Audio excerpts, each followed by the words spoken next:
दरोडेखोर दरोडेखोर दरोडेखोर दरोडेखोर माफिया दरोडेखोर माफिया दरोडेखोर माफिया दरोडेखोर माफिया दरोडेखोर माफिया दरोडेखोर माफिया दरोडेखोर दरोडेखोर दरोडेखोर दरोडेखोर दरोडेखोर माफिया दरोडेखोर माफिया अरे येस बँकेच्या वसुली माफिया टोळ्यांचे गुंडे मुर्दाबाद मुर्दाबाद मुर्दाबाद मुर्दाबाद मुर्दाबाद मुर्दाबाद मुर्दाबाद मुर्दाबाद मुर्दाबाद मुर्दाबाद मुर्दाबाद येस बँकेचे वसुली माफिया टोळ्यांचे गुंडे मुर्दाबाद मुर्दाबाद मुर्दाबाद मुर्दाबाद मुर्दाबाद मुर्दाबाद मुर्दाबाद या बँकेचं टाळकं ठिकाणावर आलं पाहिजे. सरकारचं डोकं ठिकाणावर आहे का विचारणारे लोकमान्य टिळक होते.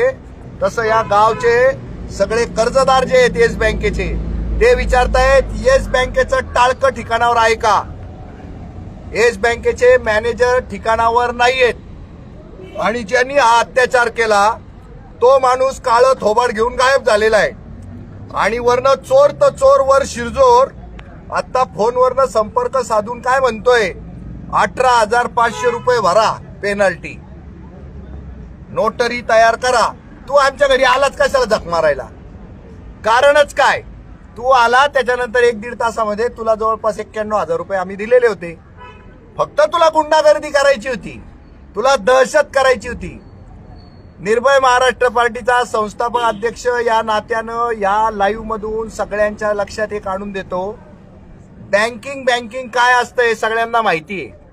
तुम्ही बँकिंग मधले सगळे टार्गेट पूर्ण करण्यासाठी बळजबरी कर्ज वाटप करणाऱ्या तुम्ही बँका झालेल्या आहात. आणि त्याच्यातनं एखादा जर कच्चा पडला तर तुम्हाला त्याचं घर दार गाड्या घोडे इज्जत सगळ्याचा लिलाव करण्याची हौस असते. बरं, हा लिलाव तुम्ही स्वतःकडून नाही करत, पाहुण्याच्या हाताने साप मारून घेता तुम्ही. वसुली माफिया टोळ्या ठेवलेल्या आहेत तुम्ही. या टोळ्यांमध्ये आहे कोण? सगळे गुंडे चोर दरोडेखोर माफिया लोक ठेवलेले आहेत तुम्ही. त्यांना आरबीआयच्या गाईडलाईन्स नुसार वसुलीसाठी जी परीक्षा द्यावी लागते ती तरी सगळ्यांनी दिलेली आहे का? सगळं तुमचं मनाला वाटेल तसा नंगानाच सुरू असतो. अज्ञानाचा गैरफायदा घेत या देशावर अनेक वर्ष गुलामी लादली गेली. आता लोक समंजस झालेत, आता लोक सज्ञान झालेले आहेत आणि ते बरोबर तुमचा काय बरोबर तुम्ही जे लुटपाट करताय ना त्याचे भांडे फुटतायत.